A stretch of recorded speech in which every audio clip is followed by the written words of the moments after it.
Иосиф Сталин. Сложение архетипа. Человек с головой ученого, лицом рабочего, одежде простого солдата. Анри Барбюс об Иосифе Сталине.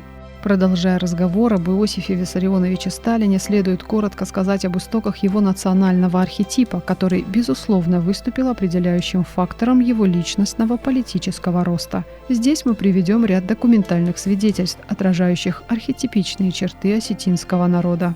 Наиболее яркое представление об архетипе этого народа дает его участие в войнах, которые вела Россия со второй половины XVIII столетия и по настоящее время. Вот как об этой героической странице отечественной истории восторженно повествуют русские генералы. Иван Федорович Тутолмин.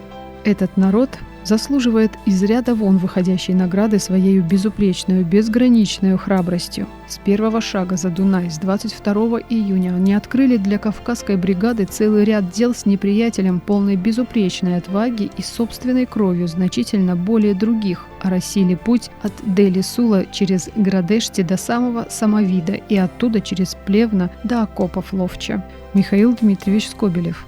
Вообще, поведение Остинского дивизиона по беспримерному самоотвержению и рыцарской храбрости выше всякой похвалы.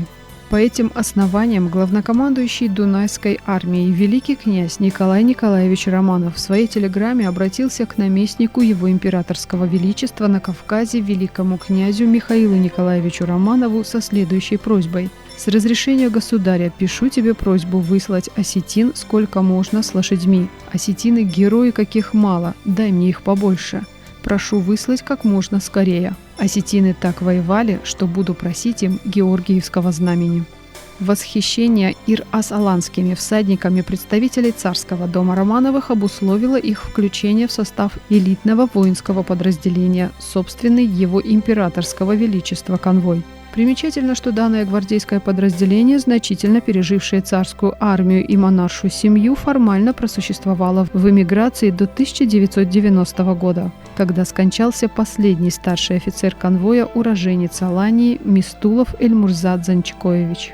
К октябрю 1917 года по удельному количеству генералов 37, кавалеров Георгиевского креста 379, офицеров 2588, аланы значительно превзошли все остальные народы Российской империи. Зеркальное повторение этого феноменального исторического достижения, не укладывающегося в привычные обывательские представления о воинском долге, произошло в годы советской власти. Проявив массовый героизм на фронтах Великой Отечественной войны, они вновь взошли на Олимп воинской славы, став достойными продолжателями великой ратной традиции североиранцев. Официальные цифры, подтверждающие сказанное, просто ошеломляют. Из 90 тысяч ушедших на фронт погибло более 45 тысяч, то есть каждый второй.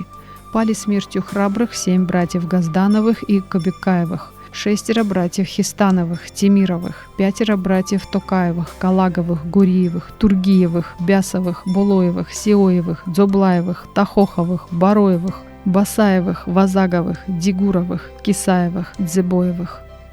52 семьи в Северной Осетии потеряли по 4 сына.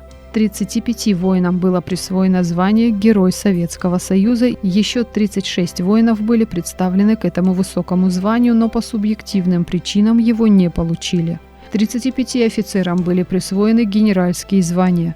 Величины приведенных показателей в удельном отношении являются самыми высокими среди всех народов СССР. Особо следует отметить, что дед Иосифа Сталина организовывал восстание и вел непримиримую борьбу с грузинскими феодалами, которые, заручившись поддержкой царской администрации на Кавказе, пытались незаконно распространить свою власть на южных осетин. К сожалению, многим из этих захватнических планов суждено было сбыться, что сегодня находит свое подтверждение в оккупированной Грузией территории Триолетской Осетии, Трусовского, Гудского ущелья, Кобинской котловины. Здесь важно то, что демонстрируемое родом Дзугата свободолюбие, неприятие несправедливости стало одной из характерных черт будущего лидера мировой сверхдержавы. Встав в юном возрасте в ряды борцов за достойную жизнь трудящихся, он до конца остался верен идеям народовластия. Показательно, что выдающийся французский писатель Анри Барбюс, перу которого принадлежит, пожалуй, самое проникновенное произведение о Сталине, дал своей документальной повести красноречивое название «Человек, через которого раскрывается новый мир». к новому миру посредством героической идеологии североиранцев. Вот тот путь, которым Иосиф Сталин привел советский народ к величайшей в истории победе. Надо думать, данный путь и сегодня является безальтернативным направлением развития как России, так и всего человечества. Таким образом, этногенетическая связь Сталина с героикой исторического наследия не знающих рабства осетин и предопределила его жизненное кредо, особенности его архетипа, что в конечном итоге формализовалось в присвоенном ему высшем воинском чине генералиссимус Советского Союза. Директор Института национального развития имени Саражон Азбагатара, профессор Хадзимат Занайте.